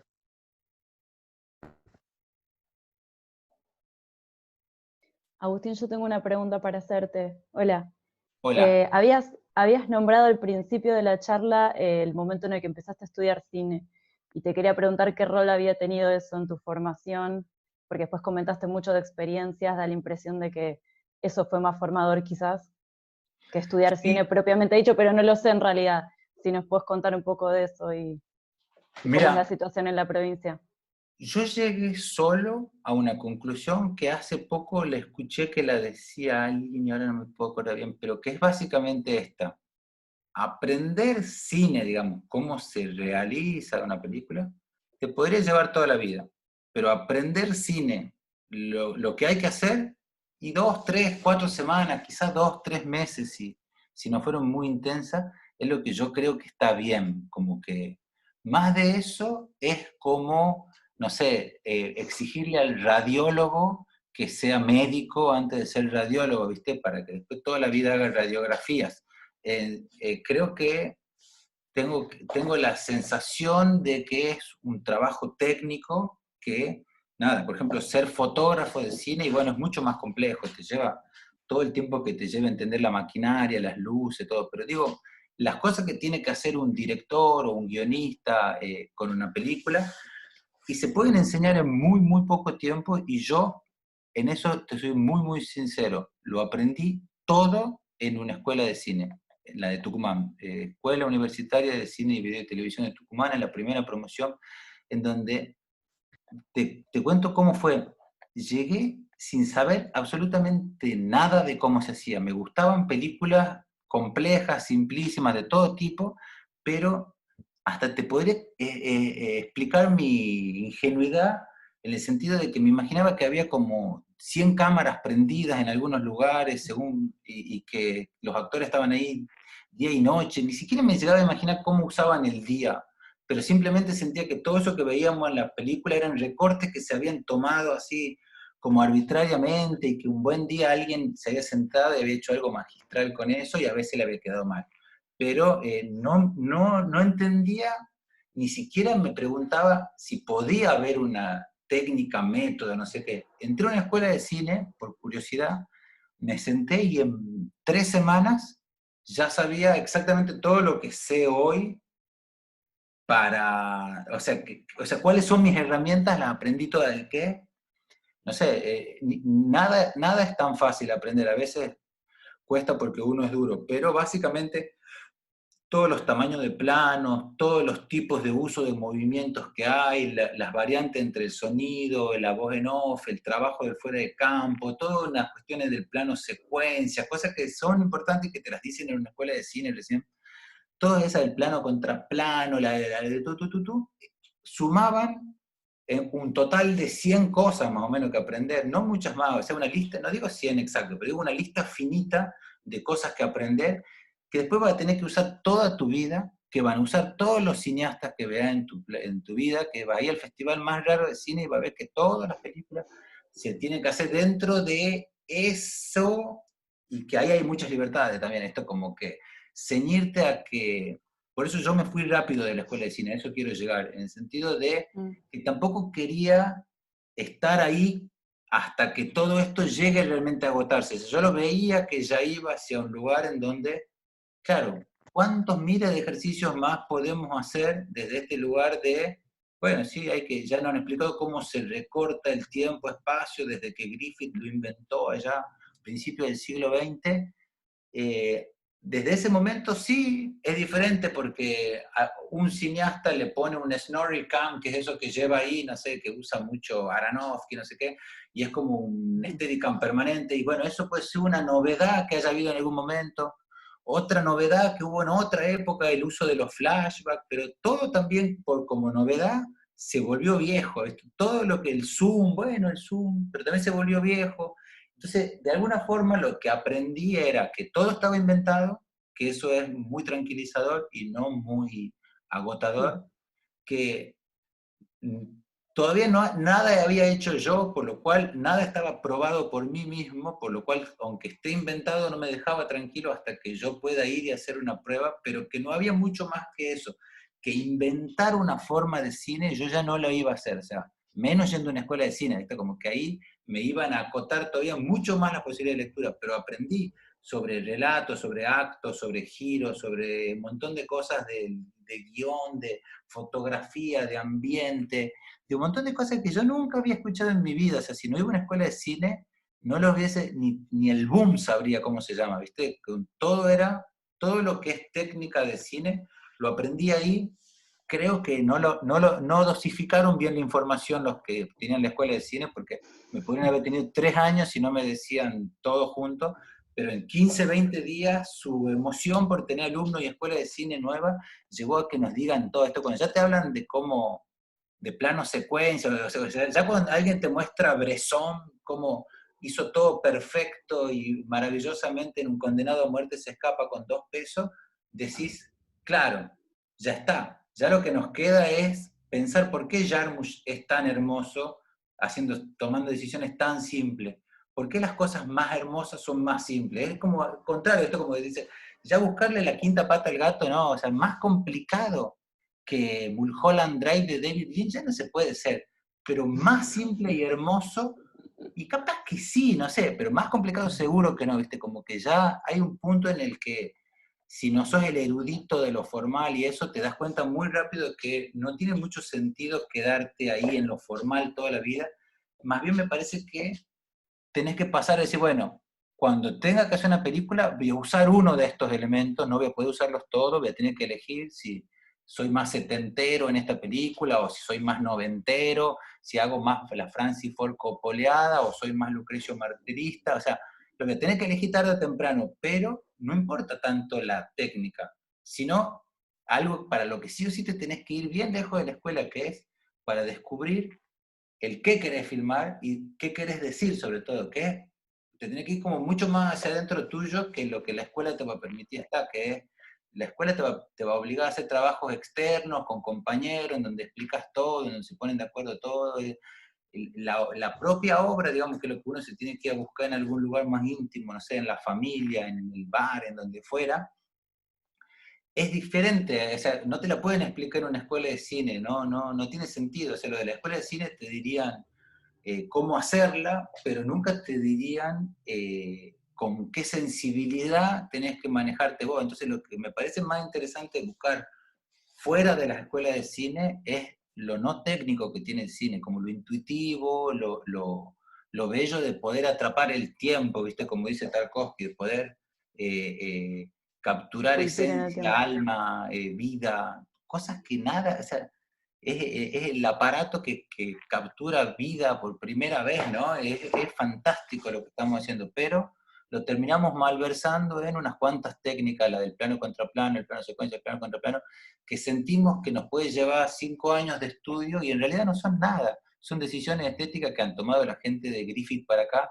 y que nada impide que vos hagas toda una película con los personajes cabeza para abajo y que terminemos todos diciendo, era genial. La verdad es que parecía una estupidez, pero era genial, ¿viste? Como, son decisiones estéticas que son una arbitrariedad muy fuerte. Lo que no es una arbitrariedad muy fuerte es sobre de qué vas a hablar vos cuando hagas una película, porque eso te absorbe como 5 años de tu vida y te lleva a pensar demasiado sobre ese tema y esos problemas. Entonces, ahí es como que tenés otra escuela de cine más larga, que es la de tu propio discurso, que es bien larga la conversación que tenés, no es como la escuela de cine que en 15 días estaba resuelto.